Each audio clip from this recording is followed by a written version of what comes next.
And that's right. You were listening to the Andrew Gosser Show on 1039 WYAB live here in Flora, Mississippi. Andrew's out today. He's feeling under the weather, so we hope that he feels better soon. So he asked me to come in. My name's Blake. I've been on the show many, many times, so y'all should know who I am at this point. Um, so just getting here on this. What's it? Thursday, right? I graduated high school Tuesday, so the days have been all out of whack for me. But it's Thursday, May 14th. Man, how are we already halfway through May? This year's flying by. I guess it only gets faster. So we got a few things we're going to talk about today. Obviously, the big thing that Mississippi has been dealing with lately is the redistricting, both the state Supreme Court districts and then the congressional districts as well. I have plenty to say on that. We're going to talk a little bit about the president's trip to China right now. I don't know if y'all saw last night; it was insane. Like the just the display and the show and the magnitude of the state greeting that China put on for the president. Yesterday was really cool to watch. We're going to talk about sort of what that means, how that ties into the Iran conflict, because that's ultimately that is China's the big play there, right? Because Iran and China have such a close relationship, from energy to I think some weapons and all sorts of stuff, right? And then trade as well. And then we're going to talk a little bit about update on the fraud, because I don't know if y'all know, the White House created a fraud task force, and that JD Vance is in charge of that. So he's the fraud czar, just like Kamala was the border czar. We're going to a little bit updates on that, and also how that ties into Mississippi and State Auditor Shad White and what the work that he's doing to combat a lot of the Medicare, Medicaid fraud, daycare fraud, stuff like that. And then we'll figure it out from there. A lot of stuff going on, even in the state. Like I said, the redistricting. That obviously we have 2027s already heating up. I know you should be a couple new names come out here soon, maybe Secretary of State, stuff like that. So it's getting exciting. We're getting closer to that election season. Obviously, the Neshoba County Fair is earlier than normal this year. I might actually go. I've actually never been, so I might head up there this time and see what it's all about. And yeah, so before we get started into all the news, Andrew asked me to share this Bible verse this morning. This is Esther 4:14. For if you remain silent at this time, relief and deliverance for the Jews will arise from another place, but you and your father's family will perish. And who knows but that you have come to your royal position for such a time as this. And I think what that really speaks to us is that, we were made for this time. There's a reason you were born when you were, and we as a country were, and we as a people, we were made for this time in the world and the difficulties that we all face and the difficulties and all the stuff that's going on in the world. We were made for this time. And if we put our faith in God, then we can fight it and we can win. And let's let that lead into the big fight that's going on in Mississippi right now, which is redistricting. And so, as y'all know, redistricting has been a thing. I think it started whenever Texas said that they were going to redraw their maps. And then California and Virginia said, okay, we're going to counter that. And then the president said, okay, boom, go.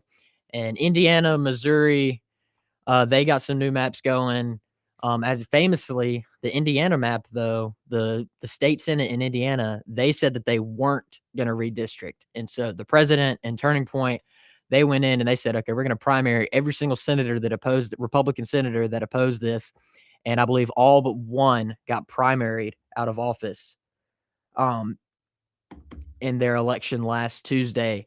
And it more than just they didn't redistrict and the people were mad about that. It was more so also like a proof of life for the Trump administration and Turning Point and how effective they are, because we hadn't had an election since you obviously had the one in 2025, but I mean, that's a couple states, governors, races, stuff like that. But since 2024, so how good was Turning Point's ground game obviously after Charlie, and then how effective and how passionate was the MAGA base? And I think it showed. I think proved a lot of people wrong that MAGA is much stronger and much more alive than people would like you to believe.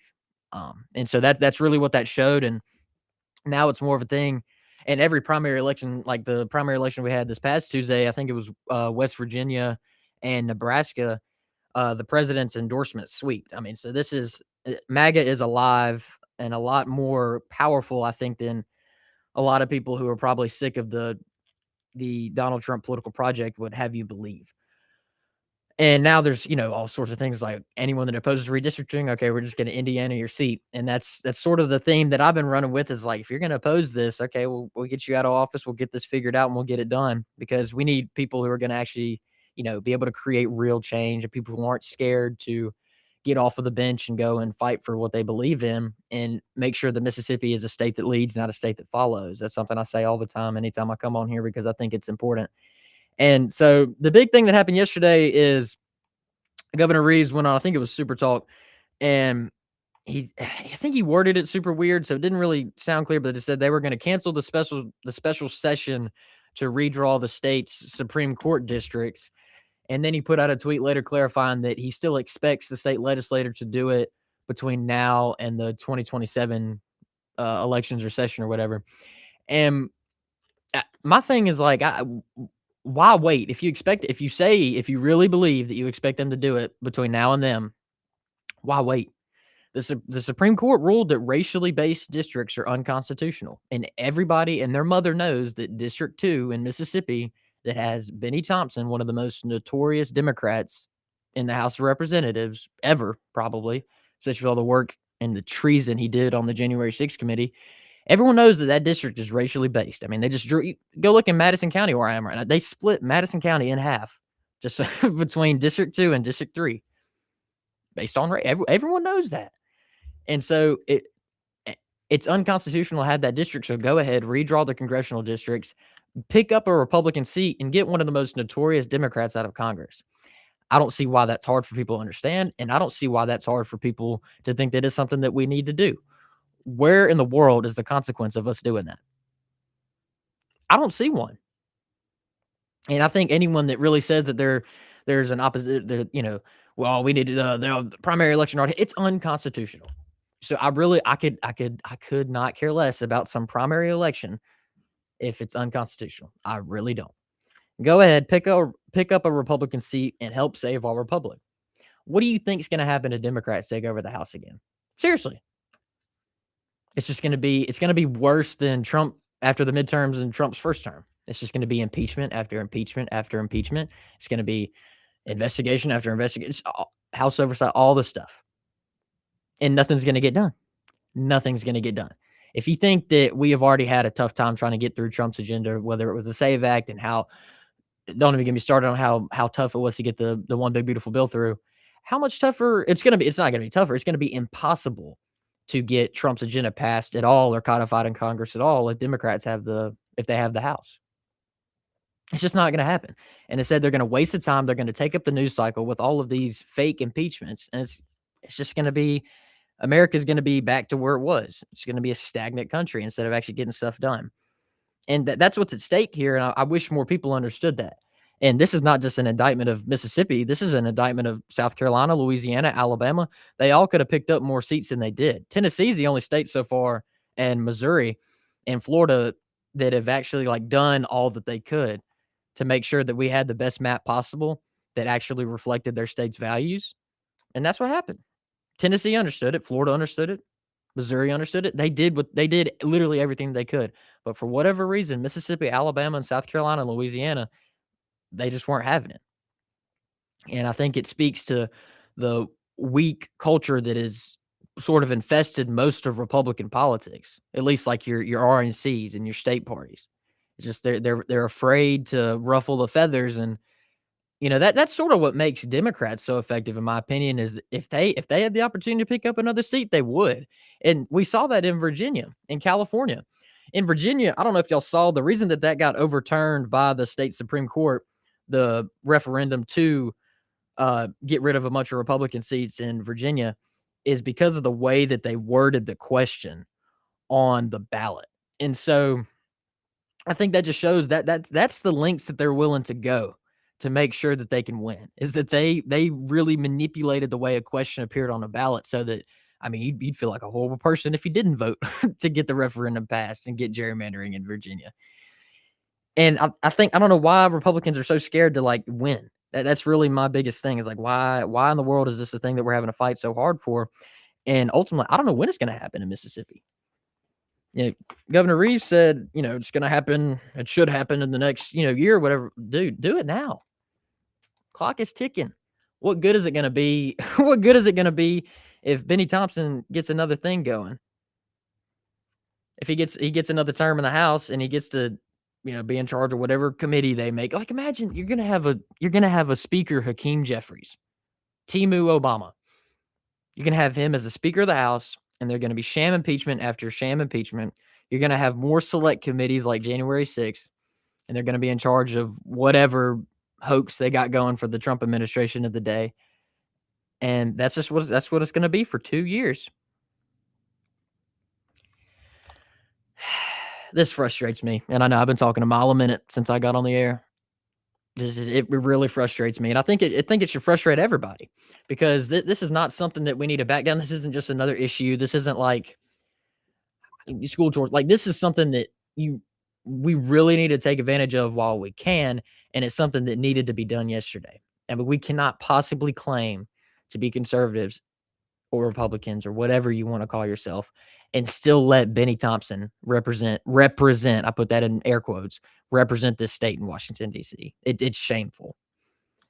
Especially what he did on the January 6th committee, and especially with Michael Guest standing right behind him when he voted to create the commission or whatever it was. I don't know why we as a state keep allowing ourselves to be represented by people like this, where they don't get anything done. Certainly, in what they do get done is not good. I mean, that January 6th committee, I mean, first of all, they deleted like half their evidence that they compiled. And then all the evidence that they had was just a load of crap. Like, it wasn't convincing, it wasn't real, it was all based on hearsay.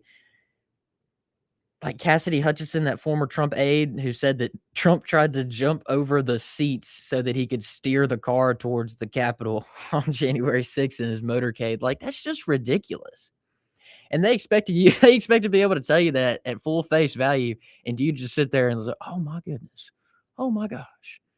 I can't believe this. This is a travesty." No. Like, these people are ridiculous, and if we don't act, if Mississippi doesn't act, if South Carolina doesn't act, if Louisiana doesn't act, if Alabama doesn't act, if we don't act now, we could lose our republic in the midterms. And that's what's at stake. And that's what you need to do. Anytime that someone brings this up, your state legislator, your state senator, heck, even Governor Reeves, especially Delbert Hosemann, all these people need to be coming out in support of redistricting. And thankfully, we have had a couple. State Auditor Shad White, State Senator McClendon, and I know State Senator Don Hartness. Those have really been the ones that I've seen that are the most, outgoing in their support for this effort. You've had some people come on in the last couple of days, but at least I know on Twitter, I don't know about Facebook and stuff, but I think on Facebook for Shad, at least, and Senator McClendon and Senator Hartness. But this is a fight that we've been doing for like a good 2 weeks, probably at this point. Is that this is something that needs to happen now? And if you come on the last couple of days, that's great. But I think it's only after they saw the national, like Shad White has been getting national recognition from Fox News. I think was either the Daily Mail or something else, or Axios, I think, for his efforts to get redistricting here in the state of Mississippi. And honestly, I think it's something that President Trump's going to chime in on soon, because if we don't get this done, I mean, that's an easy seat you can pick up right there. Easy. I've seen a map and I've been sharing it on Twitter and everything, where you can get 4 different, like, plus 20 Republican point seats in the Senate just by redrawing a couple lines. And it's not, and I think that better reflects the demographics of the state. I mean, Northeast has elections that are closer than they are here, and there's not a single Republican seat in the Northeast. They have a swing state up there. New Hampshire's a swing state, and there's not a single Republican seat in the Northeast. So whenever someone tells you that it's fascist or whatever to redraw our lines on a map, whenever our elections are not near as close as theirs are, they're lying to you. That's all that it is. So don't listen to the excuses. Call your state legislator, call your state senator, call the governor's office, call the lieutenant governor's office. Tell them that we need to do this not in a year, not in a few months. We need to do this now. All right, we got to go on our first break. You're listening to the Andrew Gosher Show on 103.9 WYAB. We will be right back.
And we are back on the Andrew Gosser Show on 103.9 WYAB. I forgot to say this earlier. If you can't listen on the radio or, got someone out of state or whatever, um, you can find us on WYAB.com. And then you can also find the Andrew Gosser Show on Facebook, X, YouTube, and Rumble. So listen in wherever you can and wherever you want to. All right. So we spent the whole first segment talking about redistricting. Look, I could talk about that forever, but y'all are probably sick of hearing about it because I know it's been a big story here these last couple of weeks. Well, last thing I'll say on it, get it done and get it done now. Redraw the lines, get Benny Thompson out of office. I mean, that's there. There should be no other concern for our state legislator right now. I mean, obviously they're out of session, but Tate Reeves can call them into session and snap a finger. So get it done now, and help save our republic. So I think we're going to talk about next. So as many of you probably know, President Trump, and along with the entire U.S. delegation, which is just stacked with people, Pete Hegseth, Marco Rubio, Scott Bessent, Elon Musk, even a lot of people. They're in China right now for a bunch of meetings and talks, and supposedly they're all centered around obviously the war in Iran and what they're going to do about that, and then obviously trade with tariffs and what's the other thing that we're going to talk about? I think energy. Oh, Taiwan as well, because that's always a problem with China. But supposedly they've been having some good talks. I've been in the fanfare and just the scale of the greeting. I watched it last night as I was getting ready for bed, because obviously they're way ahead over there. And I mean, it was insane. They had a big parade. They had just red carpets, and it was just huge display. And honestly, I think it showed how much not only President Trump, but just America is now respected on the world stage. China's not happy with the United States right now. They cut off their buddy with Venezuela. They're about to cut off their buddy with Cuba. And obviously all the stuff they've done in Iran has tremendously hurt China's oil and how much oil they get that they import. And then obviously the whole tariff thing. The whole tariff thing is to restructure the world from relying on China back to the United States. In you can go, there's some really good, articles and graphs and stuff on this. In 1990, almost half the world, their greatest trading partner was the United States. Fast forward to 2024, and almost the entire world is more reliant on China. And that's insane. And President Trump is trying to reverse that. He started it in his first term with the steel tariffs, and then obviously the USMCA, and then now in his second term, obviously with the more broad-reaching tariffs, and then the deals that he's trying to make with whether it's the European Union, Japan, Australia, etc. That's the goal there. And now with the war in Iran, Trump has even more cards headed into his meeting with Iran, or with China, excuse me. And so the White House put out a statement this morning. President Trump had a good meeting with President Xi of China. The two sides discussed ways to enhance economic cooperation between the two countries, including expanding market access for American businesses into China and increasing Chinese investment into our industries. Leaders from many of the United States' largest companies joined a portion of the meeting. The president also highlighted the need to build on progress in ending the flow of fentanyl precursors into the United States, as well as increasing Chinese purchases of American agricultural products. So that's going to be like your soybeans and stuff like that, which is something that people have been talking about. And then the two sides agreed that the Strait of Hormuz must remain open to support the free flow of energy. As y'all know, 15% of China's oil supply comes from the Strait of Hormuz. The United States is maybe half a percentage point. The United States can be completely energy independent if they wanted to. And then they also said the President Xi also made clear China's opposition to the militarization of the strait in any effort to charge a toll for its use. And he expressed interest in purchasing more American oil to reduce China's dependence on the strait in the future. Both countries agreed that Iran can never have a nuclear weapon. So let that sit with y'all for a second. So basically, what that means is that one of China's biggest allies, Iran, might not be an ally anymore. I mean, we saw this the first day after the strikes. Iran just threw up missiles all across the Middle East. countries that had absolutely nothing to do with it. You know, you're just sitting in like a hotel in Dubai, and all of a sudden a cruise missile comes flying overhead and blows up the hotel next to you. Like, what are you doing? And so that turned the whole Middle East basically against Iran. And it also showed the world that, yeah, these people can never have a nuclear weapon or ballistic missiles or whatever. And that's, I mean, that's just that's what the world sees right now. And yes, I know gas prices. I do landscaping for a living. Trust me, I know how high gas prices are. But I'm willing to eat that short bit of pain that won't be here for much longer if it means that we can just finally put this problem to bed. So we ain't got to worry about this anymore. Like real change does not come from it doesn't come from these, strongly worded letters or even the deal that Obama made that if let's say the Obama deal had remained intact, it's 2026, that deal would be expired by now because a lot of the provisions were only 10-year provisions in that deal, the horrible deal that Obama made with Iran. So we'd still be dealing with the problem now. So anyone that tells you that argument, they're lying to you or they have no idea what they're talking about. And that's why Trump ripped it up. And that's why that's why Iran was broke during his first term. They weren't able to fund all their, Hamas and Hezbollah and all their little proxies or whatever that have killed 2,000 Americans in the last 50 years. He put the sanctions on them and they were broke. They had no money and they weren't able to do a thing. And then, of course, Biden comes in. One of the first things he does is unfreeze like 16 billion in sanctions money. And of course, what did they do 2 years later? Well, October 7th happens in Israel. So that just sort of sets the scene for what's going on here. But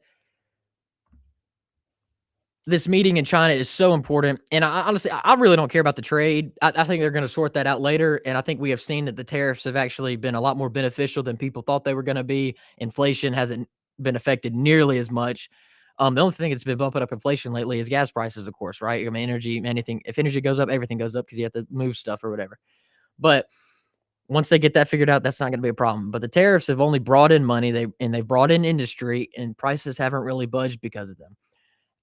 What I think what's gonna be so important here is that I think Iran, if China tells them, "Hey, you need to pipe down, just sign the deal and get this over with," I think that's gonna be a huge, huge thing for the United States in actually getting that deal signed. And I think that's I think obviously, I don't know, I'm not a geopolitical expert, I'm 17 years old, but I'm here giving you my opinion. I think that that's the goal that Trump is going over here with.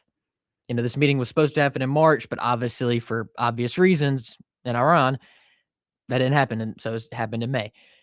And I think that's what the goal is here, is that they're gonna try to get China to force Iran's hand because China needs this bad. They are not in good shape right now. So then get the situation over in Iran. You have this sort of like you help China out, so China's a little bit more beholden to you, whether that's buying more of our oil instead of Iran or Russia, and putting money into our industries and buying more of our agricultural products because you've ripped us off for years. You know, that's sort of the deal that Trump's trying to make, and there's not a better deal maker in the world than Donald Trump. All right, we're gonna end that one on that. End of our second segment here. You're listening to the Andrew Gossett Show on 103.9 WYAB. We will be right back.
And we are back on the Andrew Gosser Show on 103.9 WYAB.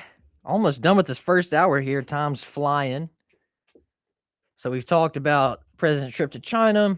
I don't know how long exactly he's supposed to be over there. I think this is like they're ending their first full day or whatever. I think he might have one more day or whatever of meetings, and then they're gonna get it back to Washington and start getting to work. So what is it, Friday? And then, they love to do everything on the weekend. So we'll see what happens. And then we talked about, obviously, the redistricting. I mean, my goodness gracious, what just a mess that has been in Mississippi.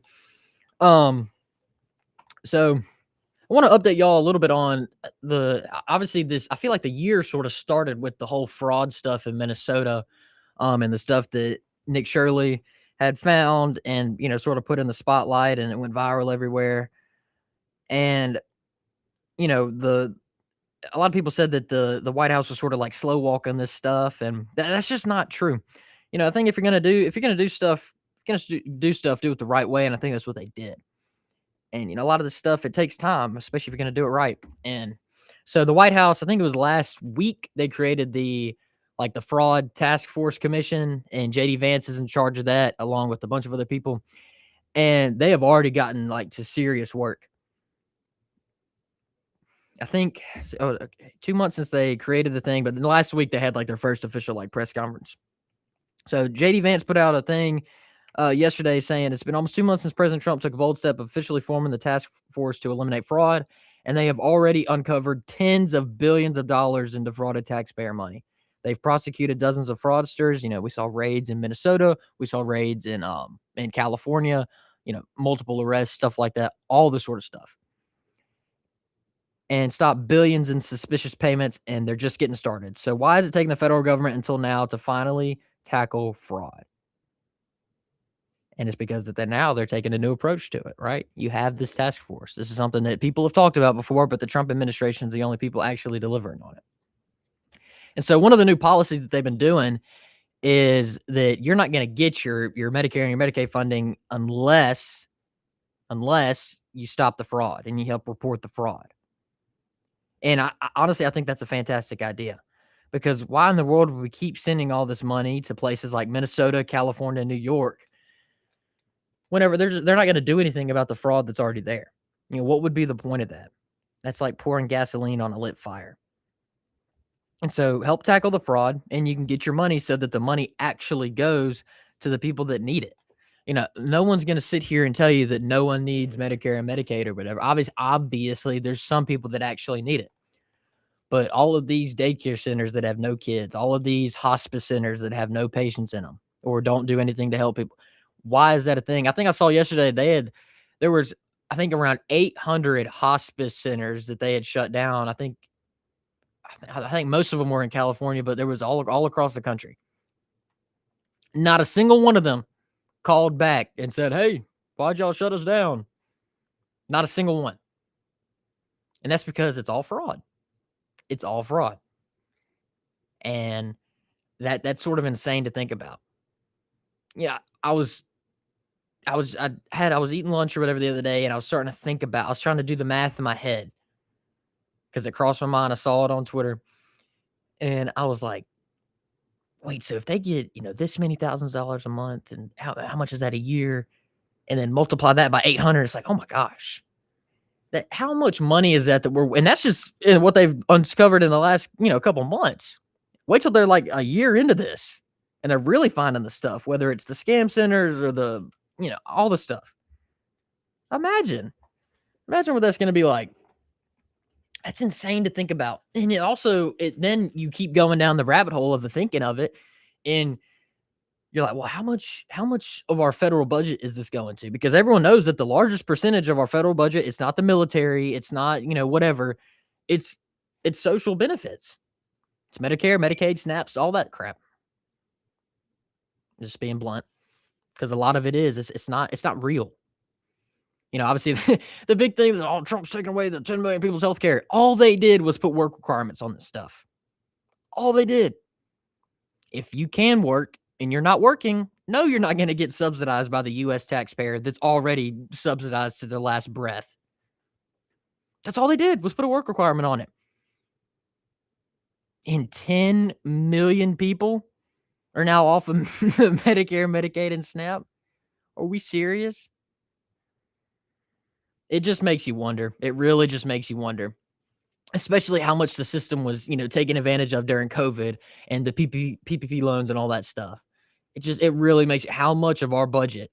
The Trump administration estimated that it was about I think they said they could shave around $1 trillion off if they found all the fraud and got rid of a lot of the waste and stuff like that with USAID and stuff like that. $1 trillion? $1 trillion. And our deficit is about 2 trillion a year because we spend 7 and take in 5. And so if the fraud is like 1 trillion, okay, you've cut that deficit. Now it's down to 1, and now you just got to find $1 trillion and stuff to cut off. And I think they can do that because the one big beautiful bill mandated, I think it was 2 or 3 trillion in mandatory savings over the next 10 years or something. I think they can find the room for it and at least hopefully get us back to a balanced budget if that's even a thing anymore. But that's just to me that is so wild to think about that it's in 2 months they have uncovered tens of billions of dollars in fraud. And it's not just the federal. That you then have to go. You don't just have to investigate the the places that are scamming you, like the hospice centers or the daycares or whatever. Then you need to start investigating the state health departments and how they're allowing this, and the state's Department of Justice and their state attorney general and all that stuff. You then have to go look at them and see how long have they known about this? How long have they been abetting it? And where is that money that's supposed to be going to the hospice center? Where is it going instead? In Minnesota, we saw that a lot of it would either go back to Somali or even it would go it would go back into a Democrat campaign. And I think that's where this whole thing is headed. This scheme, that's why they're so desperate. They could care less about the Medicare. They don't care about that. It's the it's their scheme that's getting put to a stop. That's why they care so much. And that's why I think it's gonna be so interesting to see what happens as a result of this, and that sort of ties back to what we were talking about earlier. That's why the midterms are so important. That's why 2028 is so important. That's why it's so important to keep back in the president and keep defending Turning Point USA, keep defending the president and his administration, all the stuff that they're doing, because if we wanna see that real change get done, you have to make sure the Democrats don't get power again. If they get the House, all that progress stops, and anything that you were gonna try to do through Congress, codify an executive order, or really get some of this legislation through, like the president's budget, it's all gonna stop if Republicans lose the House in 2026. And and then if the 2028, let's not think about that until we have to. But that's why this is so important. And I wish some of that could get through some people's heads because they're so concerned with being edgy and being cool and, always questioning everything and, you know, just being against whatever's in power. No, this is a real thing that we got going here, and if we wanna keep this momentum that we have, we gotta make sure that Republicans retain the House in 2026 and that we get locked and loaded for 2028. All right, look, that puts us up to our next break. You're listening to the Andrew Gosser Show on 103.9 WYAB. We will be right back.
And we are back on the Andrew Gosser Show on 103.9 WYAB.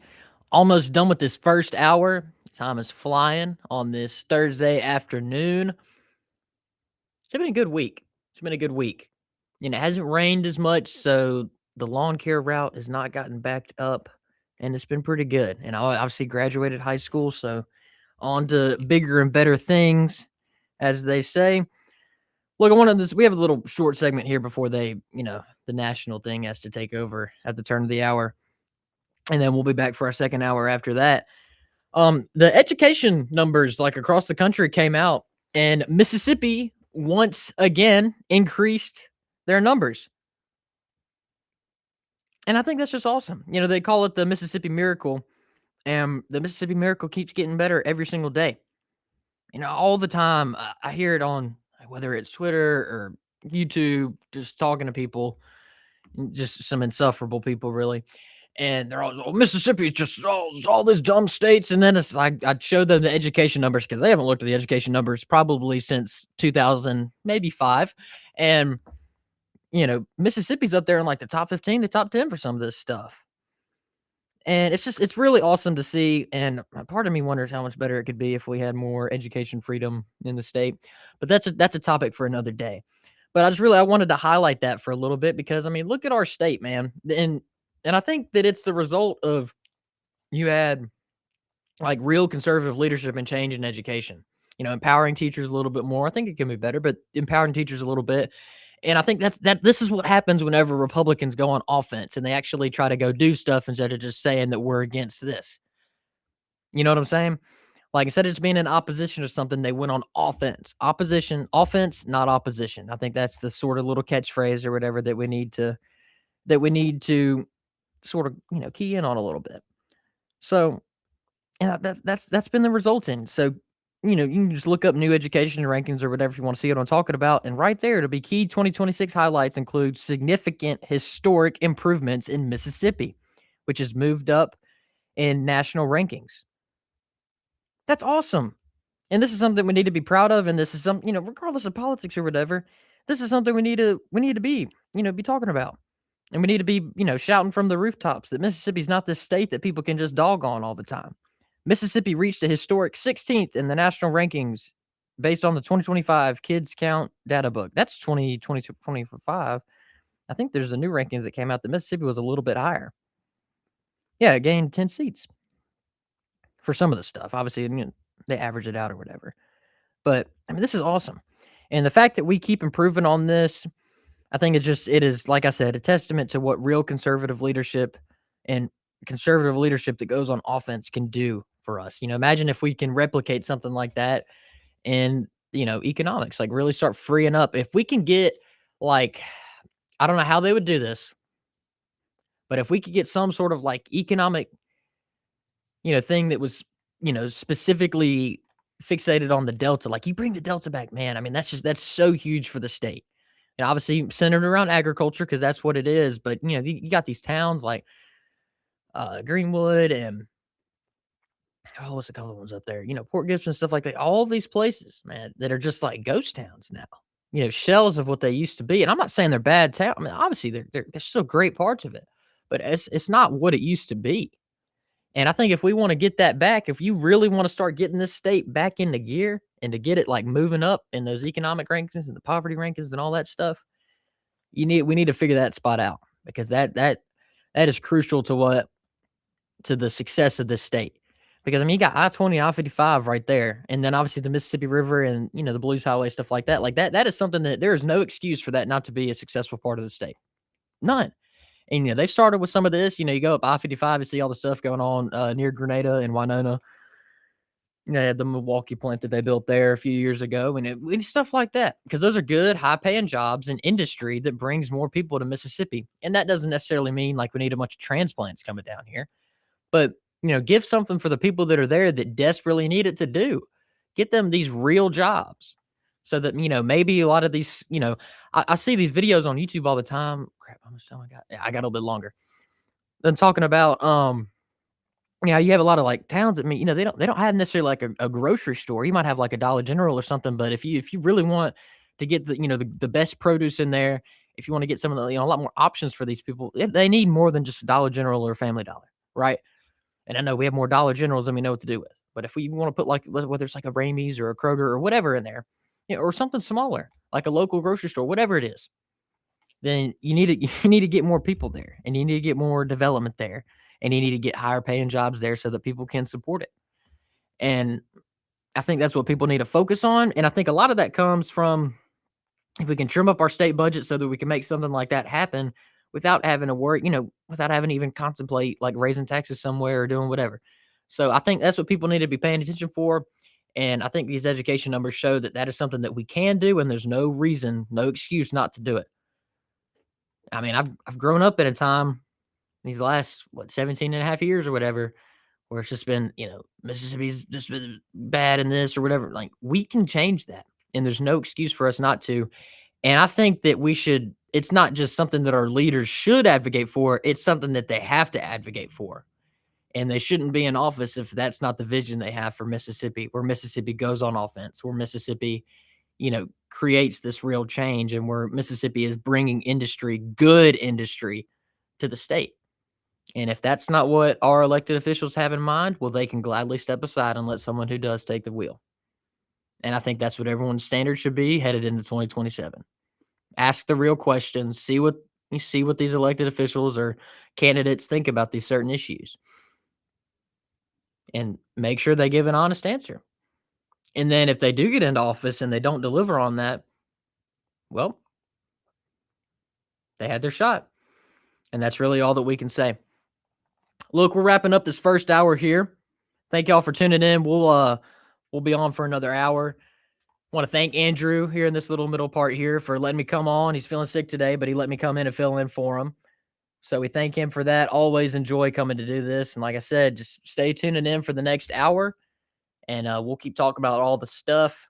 Talk a little bit about the stuff that the Trump administration is doing, maybe a more in depth, because obviously we talked about the energy in Iran, but we're going to get a little bit more into that. So y'all keep tuning in to the Andrew Goss Show on 103.9 WYAB.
And we are back for the second hour of the Andrew Gosser Show on 103.9 WYAB.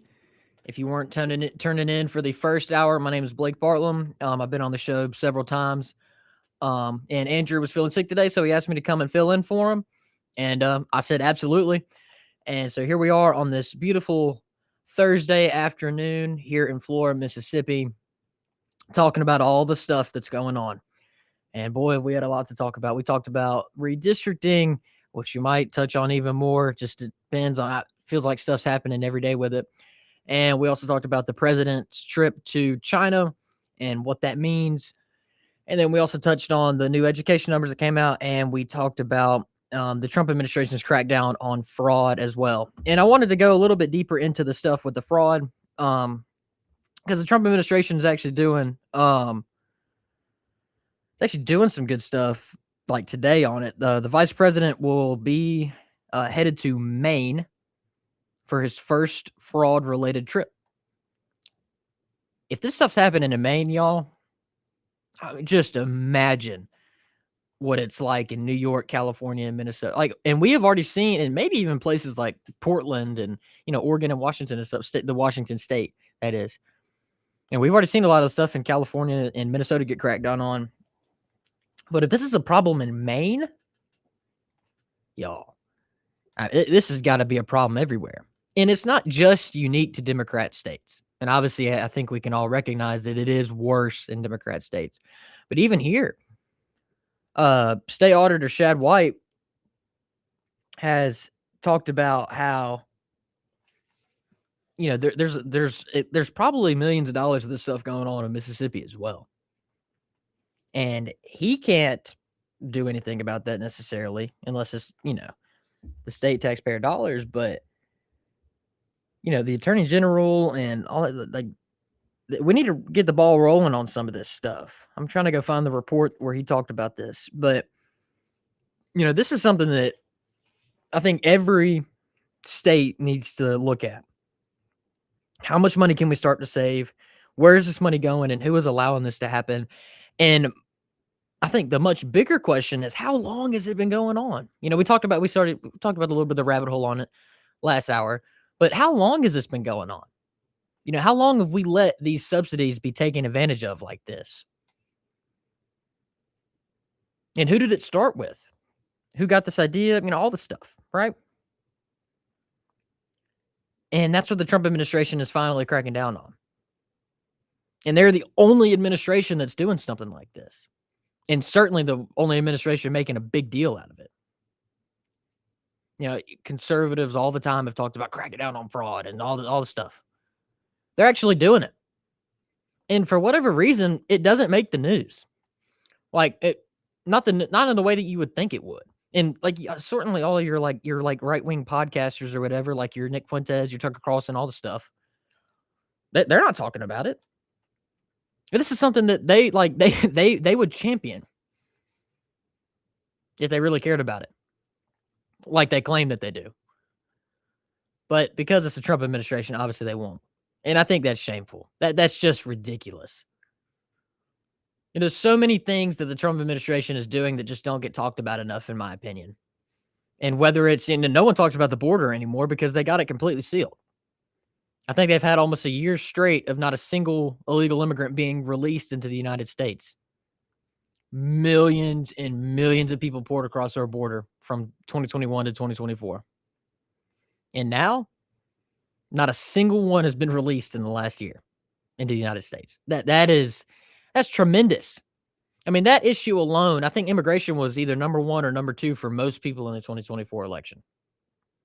And unfortunately, we see it, I think, almost every week, some new thing where, an illegal immigrant kills, whether it's like a daughter or a mother, or, there's a drunk driving crash, or all the crashes with the semi trucks because the illegal truck drivers can't even read English. So why are they on the road? All these tragedies, these unnecessary tragedies. And this is something I talk about a lot, whether it's on YouTube or TikTok or whatever. And I always get approached with the argument that it's like, well, American citizens commit this crime as well. So is it different for that? Like, you don't talk about that a lot. You just talk about illegal First of all, I I think everyone with a brain thinks that both crime, like, should be stopped. It's like all the time that people go, "Well, if it was a white person, it'd be different." Like, no, I wouldn't care if it was like they should be punished for the crimes. And I think also the thing that people either they don't understand or they purposely ignore it is that every single crime committed by an illegal alien is completely preventable, 100% preventable because they shouldn't be here. And all the main Democrat talking point on this is, well, they have a lower crime rate. Then I don't care. I really do not care because every single crime committed by, more crimes than the crime already being in the country illegally is preventable. Every single one of them. I think it's like they kill like 500 Americans a year. That's insane. You can save 500 American lives by simply having a secure border and actually enforcing our immigration policy or immigration laws. So don't ever let anyone belittle. And I know I just kind of went off on a tangent there, but it's something I think that needs to be addressed because I see this argument a lot. And every single time ICE is in the news, that's the arguments that I see every single time. And Andrew talks all the time about arming the saints. Well, I'm going to arm y'all with the arguments whenever people come and talk to y'all about this stuff. Because whether it's at Thanksgiving or at the family reunion or whatever, y'all talking about politics and you got that one liberal uncle that's kind of just out there a little bit. You know what I'm saying? I'm just kidding. But this is, I mean, if you get approached with these arguments, don't let them have the moral high ground because they don't have it. They don't have any morals. They don't derive their morals from anything. It's just preference based. And don't let them try to give you all these statistics that really don't mean anything. Who cares what their crime rate is? They shouldn't be here to begin with. And that has nothing to do with the color of their skin. That has nothing to do with where they came from. It has everything to do with the fact that they thought that they were like their situation was more important than our immigration laws, that they're above that. And no, if you don't have a border, you don't have a nation. That's all you have to say. And it's absolutely right. And that's true for whether it's a country or whatever. If you don't have a border, if you don't have some sense of security and national identity, you don't have a country. And the left would want nothing more than for a bunch of third world people to come in and take over America and mutilate our culture. They want to erase it. And that I think that ties back into the whole redistricting thing as well. This is all related, y'all. They want to erase our culture. They want to erase who we are as Americans. The biblical and Christian values that our country was founded on. They want to erase that. I saw this back in, I guess it'd be the beginning of April, whenever opening day of Major League Baseball happened. I think it was early April. And the Boston Red Sox put out a video of opening day back in like the 1950s or 60s or whatever. And people got so offended by it because it was a bunch of like white people in the video. And people got so upset about it. Like, this is what you want to go back to? You white supremacists? I was like, no. No. It was just them trying to celebrate an opening day from the past. It was just a little history moment. But they got so offended by it. And I think it's very revealing. They aren't defenders of minorities or no, they just hate you. They hate your culture. They hate who you are and they hate where you come from. They hate everything about it. And I think that's what people need to realize is that this isn't just politics. I mean, this is almost religious. The sort of conflict that we got going on. It's not just the issues, it's morals. And they don't have any. And that's why it's such a big deal. Because if you don't derive your morals from something, you can justify anything. We talk about this all the time. They don't call you a fascist and a racist because you are. They call it so they can justify doing all sorts of stuff to you. Whether it's the 3 assassination attempts on the president or the assassination of Charlie Kirk or the shootings at ICE facilities. They call you all these things so they can justify doing that. That's why they do it. And that's why it's so important that we win. So important that we win. So, to sum all of this up, moral of the story. Whenever they try to approach you with these arguments, whether it's about ICE or immigration enforcement, whatever, doesn't matter. Stand strong. Don't let them have the moral high ground and defend your beliefs. Understand where you come from and why it is imperative, not just important, it is imperative that we as a country keep that alive. Don't let them tell you it's racist. Don't let them tell you it's whatever. Fight for what you believe in. Fight for where you come from. And by God, we will have our home again. And that's really what I want to say. Look, that's going to bump us up to our first break. You're listening to the Andrew Gosser Show on 103.9 WYAB. We will be right back.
And we are back on the Andrew Gosser Show on 103.9 WYAB. Now, I talked about a few minutes ago, seems like all the time, every single day, something new's coming about this redistricting stuff. And this is new from Fox News. It says Mississippi already has dozens of redrawn maps ready to eliminate Democrat Benny Thompson, and every single one gives all 4 congressional districts a Trump margin of 15 points or higher. But Governor Tate Reeves just pulled the plug on the special session that would have put these maps into play before the midterms. State Auditor Shad White, the first statewide official to publicly call for drawing Thompson out, says the maps exist and legal path cleared after the Supreme Court's Kalius ruling, but Reeves is defending his decision. So now it's coming out that Mississippi has the dozens of maps already ready to go. That's insane. And they're still not doing anything about it. So it's not like this is something that would take a long time. It's just a matter of doing it. And if that doesn't light a fire inside you, I really don't know what will. Because they're telling you right to their faces, we can do this. We're just not going to do it. What message is that sending, not just to your voters, but what message is that sending to the rest of the country? This is supposed to be one of the most conservative states in the nation. And we're getting bullied like this by our own people? We're being led by cowards, if you want my honest opinion. I mean, this is ridiculous that it's even gotten to this point where now it's like, yeah, we have the maps. We're not doing it. That's insane. And definitely don't think that this is something you should be able to put up with, because that absolutely not. Absolutely not. I could talk about this forever, but it's just one of those things. It's like there's no getting around this one. There's no ignoring this one. Everyone has to take a stand on this, and whatever side they fall on it, look, that you're gonna have to live with that for the rest of your career. I've heard that Tate Reeves might have ambitions outside of the governor's office. He might run for Senate. He might do look. After this, good luck. That's all I'm gonna say, because people don't forget stuff like this. People want to see real leadership. And I know good and well, I'm not sending up someone like that to the US Senate. I wouldn't want to do it. What would be the change from what we have right now? If that's the case? None. So remember this, Mississippi. That's all I'm going to say. Just remember this, because this is an issue that's not something that we can forget about and we need to ignore. This redistricting is huge. And like it said, State Auditor Shad White has been making national news about this stuff. National. And that's why you've seen so many people come on in the last couple of days in support of it. Because they're like, oh, crap, we need to get on this. That's all I'm going to say. But that to me, that is absurd. That is absolutely absurd. We already have the maps. We're just not doing it. That's insane to me. Look, to get back to what we were talking about last. Oh, yeah, the fraud and everything and how that ties into our leadership and all that stuff and why we need the midterms and all that stuff. Look, this is all the stuff that's going on right now. This is all important. Every single bit of it. And I think we're in the sort of crossroads here where we can decide what kind of leadership, not just that we want as a state, but that we want as a country. Everywhere we've seen Republicans go on offense, it's worked out tremendously. And all this stuff is really on the table because of President Trump and the Trump administration and the Supreme Court that he built. That's why that's why redistricting's on the table. That's why we got Roe overturned. That's why we got affirmative action overturned. That's why we got Chevron passed. All of this stuff. I might be crazy here, but it really just seems like the Trump administration is the only Republican that's gone on offense in a long time. At least since some of the stuff that Reagan did. Obviously, Reagan had the amnesty stuff that really put us in a lot of this hole. But this is, we have an opportunity here where we can capitalize on in this offense that we can have. And we're just not doing it. And I think that's If we don't, this stuff, it all connects. Like if the redistricting connects to the agenda that the president wants, and that connects to the economy, that connects to immigration, all the stuff, it all connects. And that's why it's so important. And I know I sound like a broken record here, but I just like, I want to communicate that to people, is that this is all connected. And this is why it's all so important. It's so important that we vote. It's so important that we inform, and it's so important we talk about this stuff, and then we put pressure on the people in power so that we can actually get this stuff done. Trump understands this, and that's why he's ignoring, he's blocking out all the noise, because he understands what needs to be done. We have to go on offense. We can't just say that we're against this. We have to be for something. You have to give voters a reason to vote for you. And to me, we're lucky enough that we got the One Big Beautiful Bill passed, but why is something like the SAVE Act still sitting on Leader Thune's desk? The Save America Act to secure our elections. Why is that something we can't just get through Congress? That's insane to me. And whenever people don't see results like that, as wonderful as the Trump administration's been, and I'm probably one of the biggest defenders of the Trump administration in this whole state. But if you want to give people a reason to vote for, don't blame Trump for there not being a reason. Blame Republicans in the Senate, blame Republicans in the House, and honestly, blame Republicans in these state legislatures and the governor's office that aren't doing anything. Blame them. Whenever they see leadership that is more concerned with not hurting anyone's feelings and not ruffling up any feathers, and what it might make the state look like on the national stage, elect someone who's going to get it done regardless of that stuff. Elect someone who doesn't care what people say about them, but is going to fight for what they believe in, fight for this state, put this state on the map as far as conservative leadership is concerned.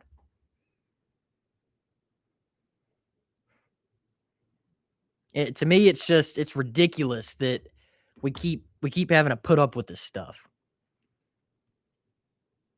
And if we want a chance to be able to correct the ship, correct the path, then we need to make sure that we win in 2026. Because we're going to be right back. Republicans are going to be right where they want to be. I'm talking about Republicans in Congress, not the Trump administration. They're going to be right where they want to be if they're playing defense, because they're great in opposition. But when you make them have to go on offense, they suck. That's why stuff like Turning Point USA is so important. That's why telling people about the successes of the Trump administration is so important, because you're giving voters something to vote for. They want to vote for the elimination of fraud. They want to vote for the most secure border in U.S. history. They want to vote for no tax on tips, no tax on overtimes. They want to vote for that kind of stuff. They want to vote for America being respected on the world stage again. Give them something to vote for. Trump can't do all of it. He can if you codify his executive orders, but he can't do all of it. We have a 3-branch system of government, and it's time for the legislative branch to pick up the slack. Donald Trump's done it. Our Supreme Court's done it. It's time for Congress to pick it up and start getting some of this stuff done, so that 2026 doesn't become such a tough battle. All right, y'all. That bumps us up to our next break. You're listening to the Andrew Gosser Show on 103.9 WYAB. We will be right back.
And we are back on the Andrew Gosher Show on 103.9 WYAB. Y'all, we have spent this whole time basically talking about how we need real leadership and all the stuff. And, want to sort of tie back to all the stuff back into, what this means for the midterms and sort of what we've been talking about. And a thing that happened yesterday that I think is going to be extremely important getting all this stuff done so that we can start to deliver, economically more than we already have with the tax cuts and the tariffs and all this stuff is Kevin Warsh, who was Trump's nominee for chairman of the Federal Reserve. He was confirmed yesterday. And I know the Federal Reserve is federal bureaucracy, all this stuff, right? But I don't think what people realize is how important that is because Jerome Powell, who has been the chairman, him and Trump have been clashing heads for probably the better part of the last 10 years, honestly. And, it's sort of been, I think the interest rates have sort of been holding Trump back a little bit because, we have all this promised investment and a lot of it has started. Construction jobs have been booming in the last, recently, and, manufacturing starting to bounce back a little bit.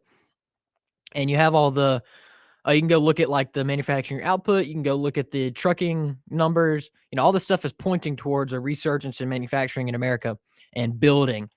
But if you really want to see that like really start to take effect and you want to see more of it happen, lower the interest rates. The concerns of inflation I understand are there, but I think they're a little bit unwarranted because what you're doing is you're starting to free up. You're going to free up a lot of this capital so that a lot of the stuff can actually be built, and it's going to stimulate the economy a lot more than what it already is doing. Especially once you get energy prices back down, after they get through with Iran. Like this is not hard stuff, but because the Fed has been playing politics instead of doing their actual job, it's all of a sudden become an issue. But now that Trump has his dude in there, hopefully they can get that stuff. They can get that stuff figured out and taken care of, and we can really start to get this show on the road. It's been a very sort of frustrating couple of days here with all this redistricting stuff, but I'm not going to bore y'all again with that. But like I said, get Kevin Warsh in there, get the economy ready to roll, and get ready to go win in 2026.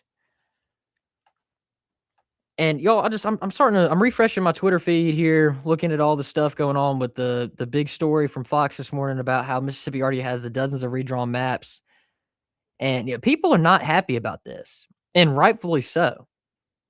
And I was talking about how this needs to be an issue for everybody. And yeah, I think it really is. And I don't think people are going to forget this, and they're going to remember who takes a side when and where on this. They really, really are. And it wasn't just in Indiana that you had, the results that they had because it's Indiana. Like, no, like all it took was Turning Point and President Trump to get involved, and they flipped those seats like that, like it was nothing. And if you don't think something like that can happen in Mississippi, you're mistaken. Mississippi has very, very good Turning Point representatives. They have good ties to the Trump administration. Chad White does stuff for them all the time. And I know they like Andy Gibson as well. If you don't think something like that can happen in Mississippi, you're mistaken. And I've been calling for it. Other people have been calling for it for Turning Point and Scott Pressler and people like that to get involved here in Mississippi come 2027. I do work with the Rhino Removal Project, and I've already been telling them, look, we're putting down names. If you don't take a stand on this, we're going to remember it. We want to get people into office. And so this is just a little bit of a warning and also a call to action in a way, is that get involved. And if you don't take a stand on this, we're going to remember it, and we're going to put someone in office who will. And I know I've been talking about that all the time. I sound like a broken record, whatever. Okay, but that's why this is so important. Is because this is just, it really is like a window into how someone is whenever times get a little bit tough. If you don't have grit, if you don't have determination, if you don't have endurance, you shouldn't be in public office. Because how can we possibly count on you whenever it hits the fan? We can't. And I think this is showing it right now, is that you have a state legislature, you have a governor's office, and you have a lieutenant governor's office that are filled with followers instead of leaders. The people that are leading the charge on this are people who don't have the ability to create the change.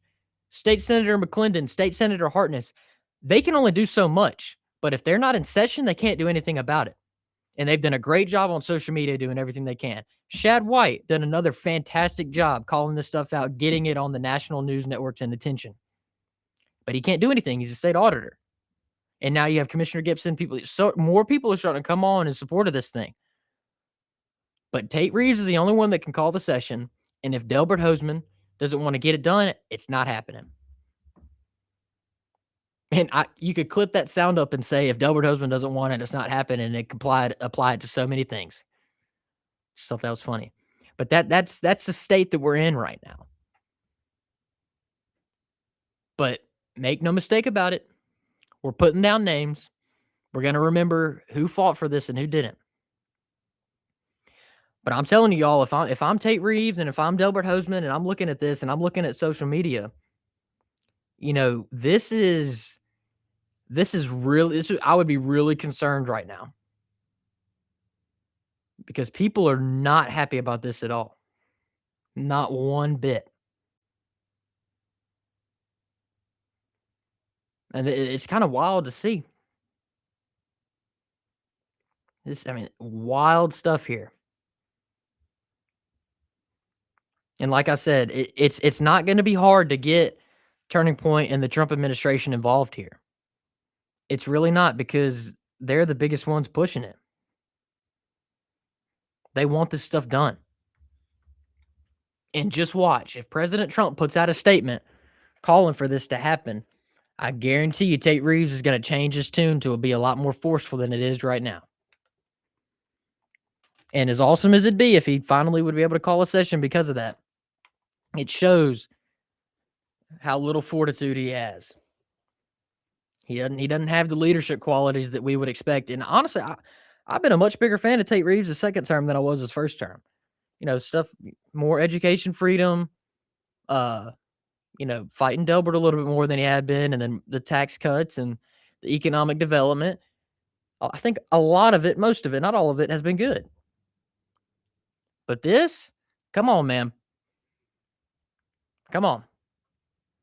And that's why I said last segment is like, is his handlers, are they worried? Like, is he trying to do something after the governor's office? Is he going to run for something? Is that why this is happening? I don't know. But we got to have real leadership, and we got to have people that are willing to fight for us, how popular or unpopular it may be. And if our leaders can just get flipped and flopped and stuff on everything, then what are we doing here?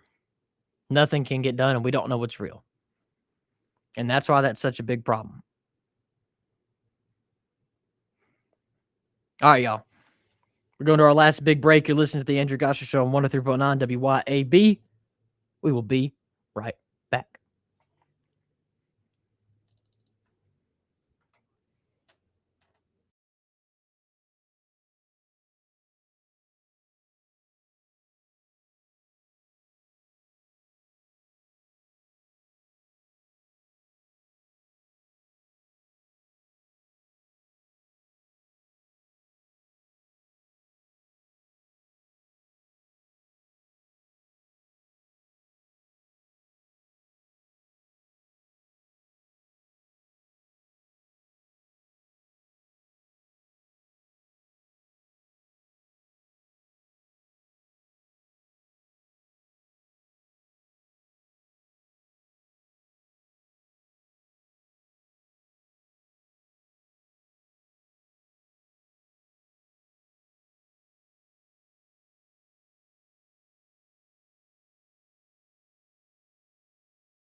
All right, y'all. We are back on the Andrew Gosser Show on 103.9 WYAB. Here for our last segment. Thank y'all for tuning in to me today. Like I said, Andrew was sick, so he let me fill in. Hopefully, y'all have enjoyed it. I know I've been pretty talking about just one topic the whole time, so I'm sorry about that. But that's really what's been going on, and I think it's really important that we key in on that and educate people on that and get people ready to roll, so that we can really fight the fight on social media, in person, to our legislators and senators and all the stuff, so that we can really get this home and we can get this done, so that we can deliver a win for not only this state but for the country. Some more news that I'm seeing here. We talked about the fraud earlier and what that means and what the results of it are.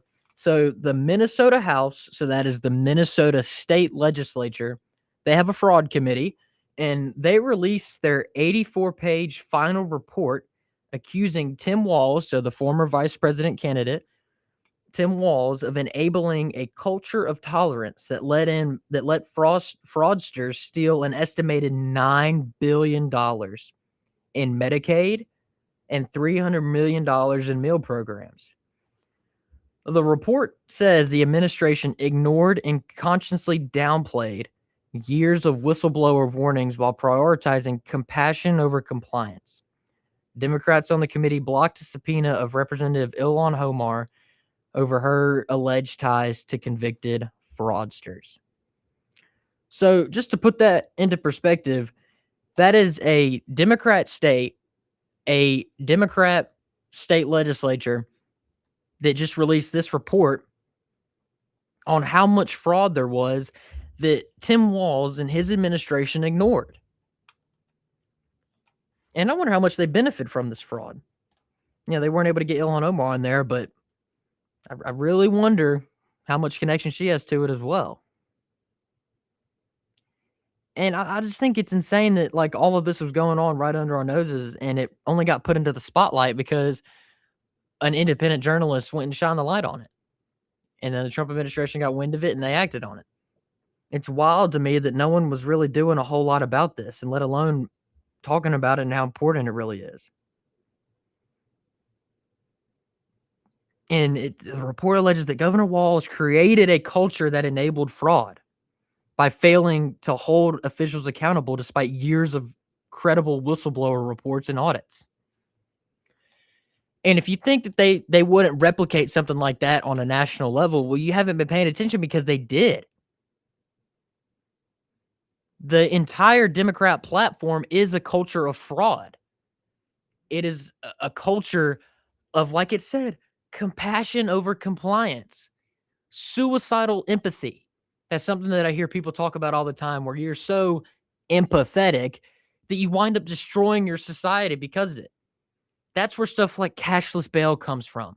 That's where stuff like mass amnesty comes from, where you're being so empathetic that you destroy your culture. You ruin your cities. And you erase everything that the country was founded on. Because how dare we offend someone? How dare we enforce the law? How dare we have rules? How dare we have order? That's what that shows to me. And everybody and their mother on the Democrats, all of their big dudes, all their big people, came to the defense of Tim Walz as all of this stuff was going on. And that's what tells me that this is not just a Minnesota problem. This is a Democrat problem. This is a corruption problem. And this is something that we need to be not only weary of, but this is something that we're going to have to address eventually. And it's why we need to win. Ultimately, the report concludes that the unprecedented level of fraud was facilitated by poor program design and the active suppression of whistleblower reports, which created a permission structure for future wrongdoers. So it wasn't just that they ignored it or didn't catch it. They let it happen and basically encouraged it to happen. Why? Well, the investigation is going to have to continue on that, but it would not shock me if a lot of this money was being funneled back into the Democrat National Convention. We saw the report, I want to say this was like 3 months ago, where a lot of the DNC and Ukraine had hatched a plan where a lot of the money that was being sent to Ukraine was gonna be funneled back into the DNC. This is not just fraud, this is fraud that facilitates political gains at the expense of the American taxpayer. That's not just a crime, that is treason. You were lying to the American people. You're wasting their money to make sure you retain political power. I cannot think of something more disrespectful to American voters than that, to American taxpayers. Whenever they have a hard time, making sure that there's food on the table all week for their kids and that they can go fill up their gas tank and that they have a good paying job that's not being taken over, to then funnel the taxes that they pay that are already ridiculous and funnel that money to a foreign country and then back into the DNC. I can't think of something more despicable than that. And yet, Tim Walz essentially created a culture of that in Minnesota. It goes on to say the problem all along has been people were afraid to call out the fraud because they were afraid of being called racist, because they were afraid of being called Islamophobic, and now because they're afraid of going against their political patrons and benefactors. This is what we talked about last segment. They call us all of these things to justify what they do. No one wants to be called a racist or an Islamophobe or whatever. So it created fear in people. That's the whole goal of this. That's what it's all about. It's not because they're extremely passionate about it. It's not because they really care about it. It's because they want to create this fear so that they can retain power. So that they get the votes because they say all these wonderful things, but then they use all that stuff to deliver this crap, to deliver this fraud, to embolden the fraud. And that's what all of this is about, man. I mean, that's why I don't like anyone that approaches you with these arguments, man. Just hit home. Hit them hard with this stuff.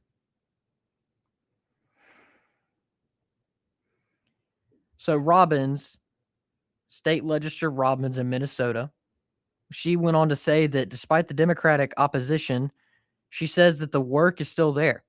And she hopes that federal partners, including the vice president and his task force, step in. And I think that they will. And we've already seen the raids of a lot of these places happen, and I think we're going to see more. And she says that we have a lot of active investigations going out. And based on whistleblower reports that we will continue in this intervening period, and I'll continue to turn things over to our federal partners at the U.S. Attorney's Office and the FBI. And I'll continue to work with our federal partners at the Department of Treasury, CMS, and the new Fraud Task Force. We're still doing the work. It just won't be recorded in a committee meeting anymore.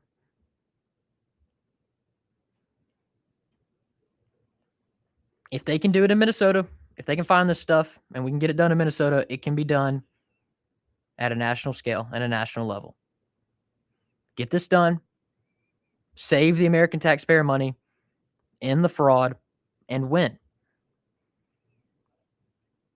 That's the message. That's what we need to do.